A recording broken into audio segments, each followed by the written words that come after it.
எல்லாருக்கும் வழிகாட்டி வேதம் தான். வேதத்திலிருந்து ஒரு சில வாக்கியங்கள் இதை படித்து இது பிரகாரம் வாழ்க்கையை நடத்த கர்த்தர் உதவி செய்தார்கள். சங்கீதம் 127. கர்த்தர் வீட்டை கட்டாராகில், வீட்டை கட்டுற விஷயத்தை குறித்து இந்த வேதம் எழுதி இருக்குது. கர்த்தர் வீட்டை கட்டாராகில். இந்த இடத்துல யோசிச்சு பாருங்க, ஆண்டவர் பில்டிங் கட்டுறாரா இல்ல எதை பற்றி இங்க சொல்லியிருக்கு? அப்போ வேதத்தை தியானிக்கணும்னு ஆண்டவர் விரும்புறார். சங்கீதம் 1 அப்படிதானே சொல்லுது, இரவும் பகலும் தியானிக்கிற மனுஷன் பாக்கியவான். அப்படிப்பட்ட மனுஷன் எப்படி இருப்பானா, நீர் கால்களில் ஓரமாய் நடப்பட்டு தன் காலத்து தனி கண்டு இலையுதிராத மரத்தை போல் இருப்பான். ஒரு மரத்துக்கு ஒப்பிடுறாரு. அந்த மரம் வெயில் காலம் குளிர்க ஒண்ணுமே தெரியாம பச்சையாவே இருக்கும். ஏன்னா அது ஆத்து ஓரமா நீர்கால்கள் ஓரமா நடப்பட்டிருக்கு. அப்போ நீர்கால்கள் செழிப்புக்கு காரணம். அப்போ நம்ம வாழ்க்கைக்கு செழிப்புக்கு காரணமாகிய இந்த பைபிள்ல நம்ம இரவும் பகலும் வேதத்தை தியானிக்கணும். இங்க முதல் வசனம் எப்படி இருக்கு? கர்த்தர் வீட்டை கட்டாராகில்.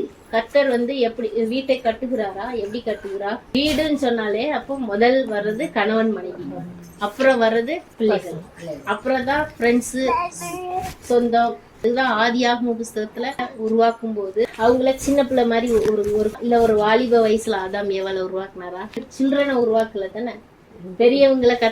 கர்த்தருடைய சித்தமா இருக்கு. கணவன் மனைவி, ஒரு வீடு, அப்ப அந்த அவங்களுக்கு பிள்ளைகள், அப்புறம் அவங்க நடத்துற வாழ்க்கையை நடத்துற விதம். இன்னைக்கு கூட கர்த்தர் நம்ம வானத்துல இருந்து எட்டி பார்க்கிறாரு, எப்படி பிள்ளைகளை நடத்துறோம். அதுக்கெல்லாம் வசனம் இருக்குது, ஆதாரம். நீதிமொழிகள் 22. பிள்ளையானவனை நடக்க வேண்டிய வழியிலே அவனை நடத்து. காலையில எழுமுனதும் ஜெபம் பண்ண ட்ரைனிங், எழுமுனதும் ஆண்டவரை தேடணும் அப்படின்னு பிள்ளைகளுக்கு சொல்லி கொடுக்குறோமா? இல்ல பிள்ளைகளுக்கு வேற என்னென்ன சொல்லி கொடுக்குறோம்? அப்ப பிள்ளைகளை வளர்க்கறது பற்றி ஆண்டவர் கணவன் மனைவிய, அப்புறம் கணவன் மனைவிக்குள்ள எப்படி குடும்பத்தை நடத்துறோம், ஒரு மன்னிக்கிற தன்மை, ஒருத்தருக்கு ஒருத்தர் தாழ்ந்து போறது, ஒருத்தருக்கு ஒருத்தர் சப்போர்ட்டா இருக்கிறது, உதவி செய்யறது, அது அப்படி ஒவ்வொன்றையும் கர்த்தர் என்ன செய்துட்டு இருக்காரு, கவனிச்சு கொண்டே இருக்கிறார். அந்த எல்லா காரியத்தை எல்லா நம்முடைய நடவடிக்கையும் பைபிள் பிரகாரம் இருந்தா வீடு என்ன பண்ணப்படும்? கட்டப்படும். வீடு இல்லைன்னா என்ன ஆயிரும் தெரியுமா? வீடு ஒண்ணு இல்லாம அப்படி ஆயிரும். இங்க கர்த்தர் வீட்டை கட்டாராகில் அப்படின்னு சொல்லி ஆரம்பிக்குது. அப்புறம் 3ஆம் வசனத்துல இதோ பிள்ளைகள் கர்த்தரால் வரும் சுதந்திரம். கணவன் மனைவி அப்புறம் பிள்ளைகள் தான். கர்ப்பத்தின் கனி கர்த்தரால் கிடைக்கும் பலன். வீட்டுல சமாதானம் இருக்கணுங்கிறத குறிச்சு ஏசாயா 32:18 அதுல என் ஜனம் அப்படின்னு சொல்லி உரிமையா ஆண்டவர் சொல்லுகிறார். நாம் நல்லா இருக்கணும், சமாதானமா இருக்கணும், அதுதான் ஆண்டவருக்கு எப்போதுமே பிரியம். நம்ம ஆண்டவர் சமாதான பிரபு. ஹல்லேலூயா, ஹல்லேலூயா. இன்னைக்கு இருக்க உலகத்துல சமாதானத்தை பாக்குறது எவ்வளவு கஷ்டம். எல்லாத்துக்கும் பிரச்சனை, எங்க பார்த்தாலும் பிரச்சனையே பாக்குறோம்.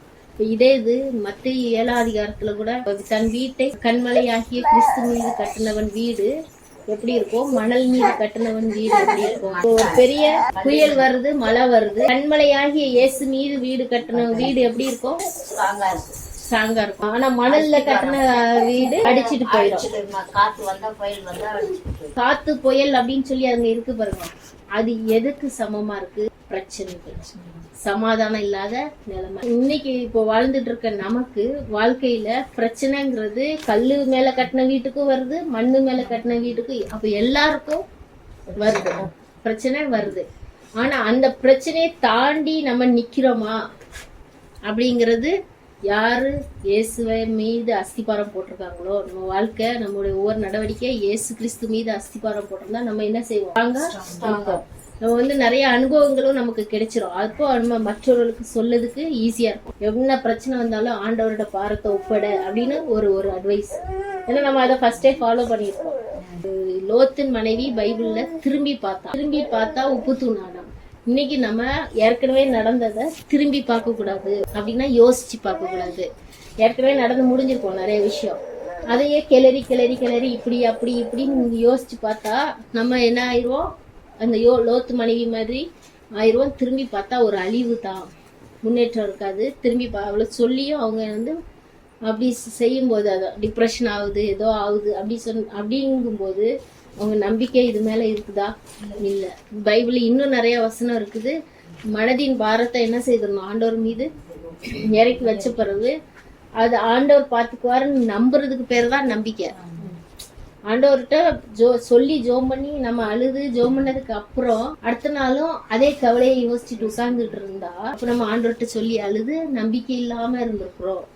அது நம்பிக்கை விசுவாசம் இல்லாம ஒரு ஜெபம் பண்ணிருக்கிறோம். காத்து, பெரும் காத்துன்னா பிரச்சனைக்கு ஆப்போசிட் வந்து சமாதானம். இந்த ஏசாயா 32:18 என் ஜனம் சமாதான தாபரங்களினாலும் என் ஜனம் சமாதானம் தாபரங்களினாலும் நிலையான வாசஸ்தலங்களிலும் அமைதியாய் தங்கும் இடங்களிலும் குடியிருக்கும்.